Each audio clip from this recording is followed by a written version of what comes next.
Hey Alex, thanks for sending us another great video. We've got a couple of them of you here looking really good on the bike. You've made some really nice changes to your riding since we last checked in with you when you were jumping that giant road gap. So here we're going to take a look at you in slow motion and kind of see some of the things that you're doing a lot better. What I really like now is that you're standing a lot taller moving toward the jump. Previously you would have been crouched down at the knees at this point. Here your legs are nice and straight, which is what we want. And you're in a really good position to get nice compression into the jump phase. So we see that here, really moving into the jump phase nicely, pressing in super well, and really getting a lot of height and distance out of this jump. Really, really good. So what I'd like here is to see both tires landing at in the same place as opposed to at the same time, which is what we're seeing here. So you can really see how the tires are landing in the same place. So we see that here. What I'd like to see is the front tire land a little bit before the back wheel. And the reason we're seeing this happen is that the hips are still coming back a little bit, but it's happening later in flight. So what we see here is as you take off, once you take off, the hips come back here. And that's what's keeping your bike from finishing the arc.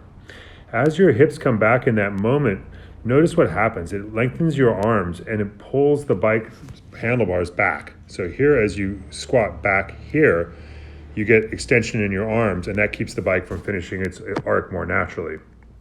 What I really like is this next drill that you're doing, where you're working a little bit of a corner into your jumping here. This is really allowing you to relax and to start to get some movement in your upper body here, which we can see here. As you start to move into the air, you're getting a little bit of counter-directional steering going, which is super helpful to both your riding and just also your sense of relaxation. So again, notice here as you're moving into this jump where you're turning, you're not getting the hips back as much. You are able to turn your hands a lot more, and you look a lot smoother on the landing. You're actually landing a little bit front tire first, which is what we're looking for in either of these jumps. What I recommend you do is to take this first jump and to just start to see if you can make a little bit of a bar turn at the arc in the air. So what I'd want you to do is to be able to make just a little bit of a bar turn here. And if you can't, you know you're too far back and that you need to stand a little taller and stand into the bike a little longer, like you are here. So here you're staying more centered over the bike, and it's allowing you to turn your arms and shoulders a little bit in the air where you look a lot more relaxed. If we watch this in full speed, we really can see the difference between both of these attempts because you look so much smoother in the second attempt.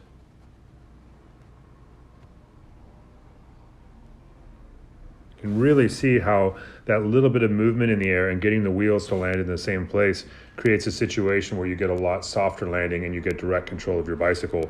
So again, just to recap, we're going to just have you maintaining this great position you have here all the way from here, and we're going to just maintain that a little bit longer, letting the legs a little bit more straight up into the body as opposed to getting the hips back and elongating the arms too much here.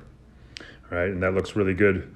What you're doing here is really starting to bring you in the correct direction to start to make this happen. So I know you can do it. These are all things that are left over from when we first looked at your jumping. You've really been able to delay getting the hips back and delay squatting down with your legs, but I still want just a little bit more patience as you move toward the jump and receive your legs up into your body.